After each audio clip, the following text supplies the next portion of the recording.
నమస్తే, నేను Anusha. Welcome to great Andhra. ఆంధ్రప్రదేశ్లో రాజకీయ ఫ్యాక్షన్ వాతావరణం నెలకొంది. చంద్రబాబు నేతృత్వంలోని కూటమి నుంచి ప్రజలు ఎన్నెన్నో ఆశించి అపారమైన అధికారాన్ని కట్టబెట్టారు. అయితే ప్రజల ఆకాంక్షలకు అనుగుణంగా పరిపాలన సాగటం లేదన్న అసంతృప్తి పౌర సమాజంలో ఉంది. మంచి పరిపాలనా దక్షుడనే పేరు ఇంతకాలం చంద్రబాబుకు ఉండేది.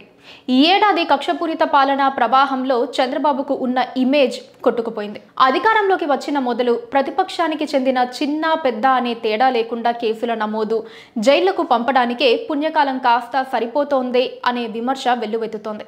కూటమి పాలనలో పోలీస్ యంత్రాంగం తీరు ఎంత దారుణంగా ఉందంటే, పల్నాడు జిల్లాలో 2 రోజుల క్రితం టీడీపీలో ఆధిపత్య పోరు కారణంగా జంట హత్యలు జరిగితే ఆ కేసులో మాజీ ఎమ్మెల్యే పిన్నెల్లి రామకృష్ణారెడ్డి ఆయన తమ్ముడిని ఇరికించారు.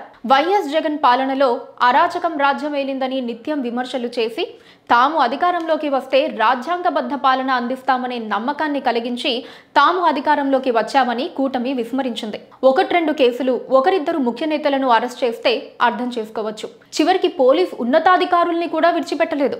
అలాగే మరికొందరు ఐపీఎస్ అధికారులపై కేసుల నమోదు, సస్పెన్షన్లు. చాలా మంది ఐఏఎస్, ఐపీఎస్లకు పోస్టింగ్లు ఇవ్వని దుస్థితి. ఇలాంటి పరిణామాలు గతంలో ఎప్పుడూ లేవు. మరీ ముఖ్యంగా చంద్రబాబు పాలనలో ఇలాంటి కక్షపూరిత రాజకీయాల్ని జనం అస్సలు ఊహించలేదు. అతి ఎప్పటికైనా నష్టమే అని పెద్దలు ఊరికే చెప్పలేదు. కూటమి పాలనలో అక్రమ కేసులు, అలాగే జైళ్లకు పంపడాలు శృతిమించినట్టు వైసీపీ భావిస్తోంది. అందుకే కేసులు, అరెస్టులంటే ప్రతిపక్షంలో భయం పోయింది. ఇంతకంటే ఏం చేస్తారులే అనే నిర్ణయానికి వచ్చారు.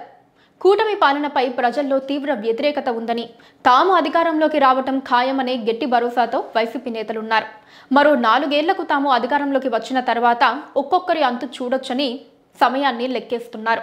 ఇప్పుడు వీళ్ళు, రేపు వాళ్ళొస్తే ఇంతకు మించి అరాచకాలు. ఇక ఈ రాష్ట్రం ఏమవుతుందనే ఆవేదన సామాన్య ప్రజానికంలో ఉంది. గతంలో ఏపీలో ఎప్పుడూ ఇలాంటి విపరీత పరిణామాలు లేవు.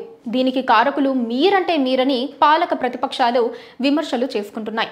అంతిమంగా రాష్ట్ర ప్రయోజనాల్ని పక్కన పెట్టి వ్యక్తిగత కక్షలు తీర్చుకోవడానికే అధికారం అన్నట్టు సాగుతోన్న పాలనను చూస్తే ఫ్యాక్షన్ను గుర్తు చేస్తోంది.